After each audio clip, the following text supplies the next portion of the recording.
For every well-thought-out arc that eventually delivers on its promise in the squared circle, WWE in particular have been known to plant a mouth-watering seed or pop a crowd in the short term with the tease of something truly magnificent, only to then brush said plan under the carpet and hope we didn't notice. With that in mind, I'm Gareth from What Culture Wrestling, and here are 10 times WWE cruelly teased what we really wanted. Number 10, Undertaker vs. Sting. From the moment the legendary face of WCW wandered out onto the ramp at Survivor Series 2014, fans allowed themselves to dream. With both The Undertaker and the Icon finally under the same roof, would we actually be gifted with the sight of the two chilling figures meeting in the squared circle at WrestleMania? You bet your ass we were not. Nope, instead Vince McMahon wanted to hammer the final nail in WCW's already buried under 50 feet of dirt coffin, jobbing the stinger out to Triple H at WrestleMania 31. Good times. One nasty buckle bomb at the hands of Seth Rollins later,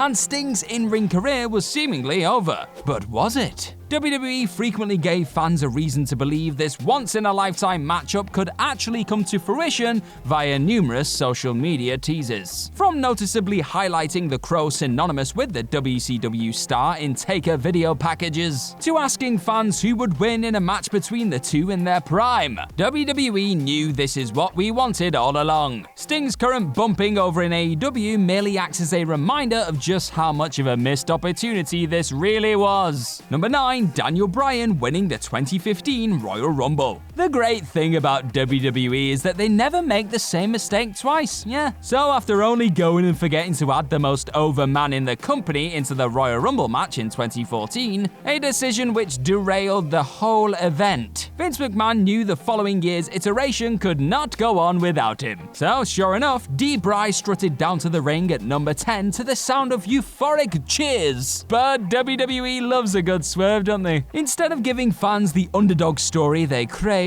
WWE had the leader of the Yes movement hurled out of the match after just over 10 minutes. As you'd expect, the Philadelphia crowd rained down hell on the remainder of the 30-man match. Not even the Great One could keep eventual winner Roman Reigns from being blasted by those in attendance. Number 8, Shayna Baszler Wrecking Machine. For the longest time, it appeared as though a Shayna Baszler Wrecking Ball run on the main roster was pretty much inevitable, right? One glance at her indomitable tenure on the Black and Gold brand made it crystal clear to anyone with eyes that WWE had a legitimate ass-kicking star on their hands, with the rookie year of fellow former MMA fighter Ronda Rousey already providing something of a blueprint for the Queen of Spades to follow upon her debut. Things got off to a decent enough start with a dominant runners-up display in the 2020 Royal Rumble match, and not even a brief detour into Vampireville could extinguish the hype surrounding this distinct new star. Everything seemed to click as Baszler battered the rest of the field inside the Elimination Chamber, en route to a Raw Women's title shot against Becky Lynch at WrestleMania 36. And then she lost. And then she started tagging with Nia Jax and reading off terrible scripts. Just when it looked like we were about to be gifted with the open goal that is a bona fide killer Baszler, WWE did a WWE. Number 7, the Bullet Club tease a complete reunion. It was almost embarrassing how easily a WWE version of the intensely popular, all-conquering Bullet Club super stable could have been pulled off in Vince McMahon's company. Hell, they even ran with various, though grossly inferior, versions of it with both Finn Balor and AJ Styles at the helm. But on 2 glorious occasions, fans began bracing themselves for what could be the beginning of something spectacular, as WWE teased both Balor and Styles joining forces under the club banner for the first time in BC history. Sadly though, backstage exchanges at both SummerSlam 2016 and 2019 never went anywhere further than popping the crowd/internet for a few dreamy minutes. Then AEW only went and showed Vinnie Mac what they were missing this year by reuniting a ridiculous array of BC talent under one roof in next to no time at all. Number 6, the Rattlesnake returns. for a bit. It's fair to say that the execution of Stone Cold Steve Austin's highly controversial heel run post-deal with the Devil at WrestleMania X7 didn't go entirely to plan. Instead of the Texas Rattlesnake becoming a despised figure that fans rallied against, crowds still defiantly cheered on the WWE Champion in hopes of seeing the old Stone Cold return to their screens someday. That day then finally appeared to manifest itself during the Go Home Raw is War for the upcoming Invasion pay-per-view, as Austin returned to his stun first, talk later attitude of the past, blitzing the alliance before agreeing to captain Team WWE at the incoming event. Yet just as fans sat back to enjoy the mighty badass whoop the Invaders' asses in the main event of that show, Austin would turn on his teammates, join the alliance, and leave those in attendance feeling like fools for believing their beer-drinking hero had returned for good. In truth, Vince McMahon merely wanted to give fans a reason to tune into the eventual highest-grossing non-WrestleMania event in the company's history, and the promise of a face Austin was the perfect bait. Number 5, Triple H plays with the Fireflies. WWE was in a funny old situation coming into WrestleMania 32. Triple H, by that time a major authority figure splitting his time between being a dick on the main roster and being the mind behind the critically acclaimed NXT brand, was your reigning WWE champion. Also, Roman Reigns was once again being forced into the main event spot. For a brief moment, however, it looked as though all our familiar fears were set to be avoided. In the lead up to Tripp's title defense detour against Dean Ambrose at Roadblock, the then massively over Bray Wyatt and his cronies beat down the lunatic Fringe on Raw. This then opened the door for the current champion to enter the ring, staring down the Eater of Worlds as the crowd erupted with anticipation. Could WWE finally be listening? Was the trigger actually going to be pulled on the compelling character as a bona fide Mania-level main eventer? Lol, nope. The Wyatt family ultimately legged it, got embarrassed by The Rock and John Cena at Mania, and WWE inevitably let the big dog out of his kennel. Number 4, HBK teases the Hitman and a full heel turn in Montreal. Now, there's absolutely no denying that Shawn Michaels did some of his very best work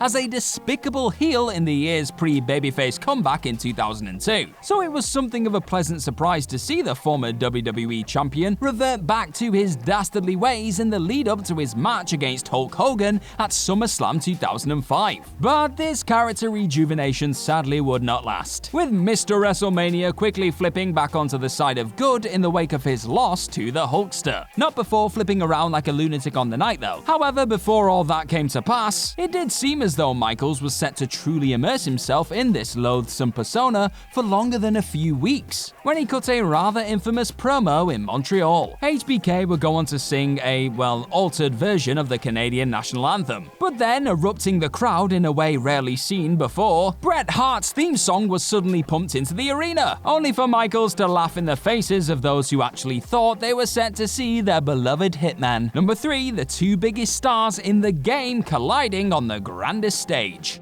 After years of dominating their own companies, building reputations as the two biggest stars in the game, Ric Flair and Hulk Hogan finally found themselves under the same roof in 1991. It felt like only a matter of time before the two juggernauts collided in the middle of the ring, seemingly setting their eventual program in motion during a confrontation on Paul Bearer's funeral parlor talk show in November. Flair would cost Hogan his WWE Championship against The Undertaker at Survivor Series. The Titans then locked eyes and began to brawl during the Royal Rumble event soon after. But not even a Flair WWE title win in the 30-man contest could guarantee the showdown for the ages. Instead, after trialing a match between the pair on the house show circuit a few times, and bringing in lackluster ticket sales from said events, Flair was thrown into a match with Randy Savage at WrestleMania 8. Hogan would then meet Sid Justice in the second part of the double main event, leaving us all wondering how such a monumental surefire classic had been passed up on at a time when all the stars seemed to be perfectly aligned. Number 2, ECW stars being taken seriously.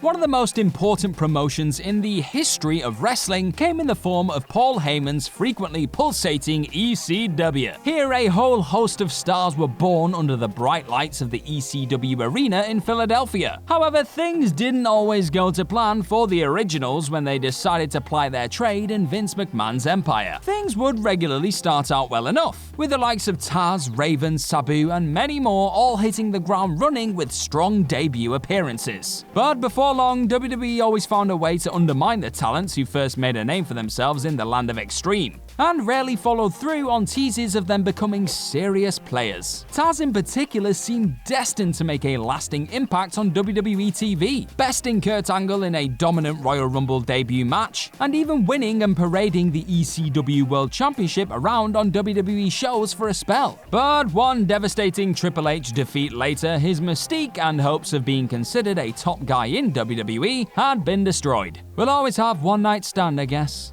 Number 1, Stone Cold and Hulk Hogan share a beer, but nothing more. Without a shadow of a doubt, the two most popular stars ever to lace up a pair of boots inside of Vince McMahon's company were Hulk Hogan and Stone Cold Steve Austin. So it just made sense to throw the legends into a mouth-watering showdown when Hogan finally made his long-awaited return to WWE in early 2002. However, Austin reportedly wasn't too keen on working with the Hulkster, with The Rock instead stepping up to the plate at WrestleMania 18. A month on from that edition of the Show of Shows, however, those who stuck around after the April 22nd episode of Monday Night Raw were briefly whipped into a frenzy at the prospect of the Texas Rattlesnake and the Immortal One finally locking horns. With Austin stood holding his patented beers in his hands in the middle of the ring, Hogan ripped a can from his grasp, leading to a spine-tingling stare down between the icons. Just when the concept of a Hogan-Austin war seemed to unbelievably be taking shape, however, the duo laughed off the tension and chugged the beverages. What